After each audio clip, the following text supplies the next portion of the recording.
மற்றொரு அண்மை செய்தி. தாவேக ஆட்சியை கவிழ்க்க சதி நடைபெற்ற வழக்கில் நாடார் பாதுகாப்பு பேரவைத் தலைவரும் அதிமுக பிரமுகருமான சீனிவாசன் என்பவர் கைது செய்யப்பட்டிருக்கிறார். நாடார் பாதுகாப்பு பேரவைத் தலைவர் சீனிவாசன் பல்வேறு குற்ற வழக்குகளில் தொடர்புடையவர் என கூறப்படுகிறது. இது தொடர்பான கூடுதல் விவரங்களை எமது செய்தியாளர் கதிரவன் வழங்க கேட்கலாம். கதிரவன், தொடர்ந்து வழங்கலாம்.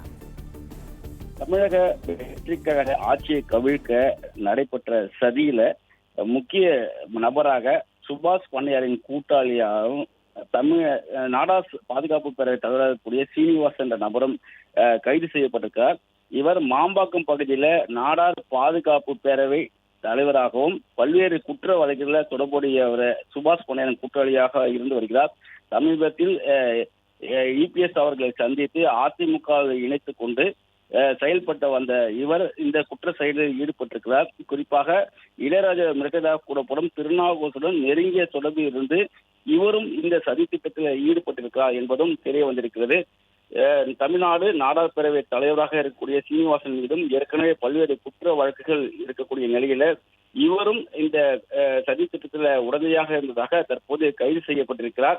கைது செய்யப்பட்ட நபர்கள் அனைவருமே திருவல்லிக்கேணி காவல் நிலையத்திலிருந்து தற்போது மருத்துவ பரிசோதனைக்கு அழைத்து செல்லப்பட்டிருக்கிறார்கள். இவருடன் செல்வின் என்ற நபர் கைது செய்யப்பட்டிருக்கிறார். அவரும் பல்வேறு குற்ற வழக்குகள்ல தொடர்புடைய என்றும் கட்ட பஞ்சாயத்தில் செய்யக்கூடிய நபர் என்றும் கன்னியாகுமரி மாவட்டத்தை சேர்ந்த அவர் அள்ளிக்கரணை பகுதியில வைத்து வரக்கூடிய நிலையில அவரும் இந்த நாடார் பேரவை சீனிவாசன் உள்ளிட்டவரும் இந்த சதித்திட்டத்துல தொடர்பு இருப்பதனால கைது செய்யப்பட்டிருக்கிறார்கள்.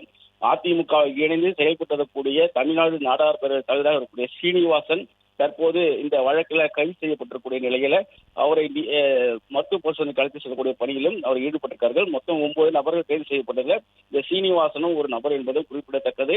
திருநாசு நரேசுடன் கூட்டு சதியில் ஈடுபட்டு இந்த சீனிவாசன் செயல்பட்டது தற்போது போலீஸ் விசாரணையில தெரிய வந்திருக்கிறது. அதன் அடிப்படையில அவரும் கைது செய்யப்பட்டு நீதிமன்ற காவலுக்கு கொடுக்கப்படக்கூடிய பணிகளில் போலீசார் ஈடுபட்டிருக்கிறார்கள்.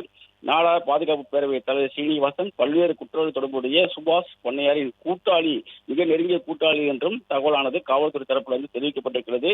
தாவேக ஆட்சியை கவிழ்க்க சதியில அடுத்தடுத்து இந்த சம்பவங்கள், பரபரப்பு திருப்பங்களும் சம்பவங்கள் நடைபெற்றிருக்கக்கூடிய முக்கிய நபர்கள் கைது செய்யப்பட்டிருக்கிறார்கள். குற்ற வழக்கு தொடர்புடையவர்களும் கைது செய்யப்பட்டிருக்கிறார்கள். ஏற்கனவே இளையராஜா தனது புகாரில் தனது உயிருக்கும் தனது குடும்பத்தின் உயிருக்கும் அச்சுறுத்தல் ஏற்படுத்தும் வகையில அவர்கள் மிரட்டடியாக கூறப்பட்ட நிலையில குற்ற வழக்குகளில் தொடர்புடைய சீனிவாசன் என்ற நபரும் கைது செய்யப்பட்டிருக்கிறார். அதே போல கண்ட பஞ்சாயத்தில் ஈடுபடுவதே செல்வின் என்ற நபரும் கைது செய்யப்பட்டிருப்பதும் குறிப்பிடத்தக்கது. தற்போது இவர்களை நீதிமன்றத்தில் ஆஜர்படுத்துவதற்கு முன்பாக மருத்துவமனைக்கு அழைத்து செல்லக்கூடிய பணிகளில் காவல்துறையினர் ஈடுபட்டிருக்கிறார்கள்.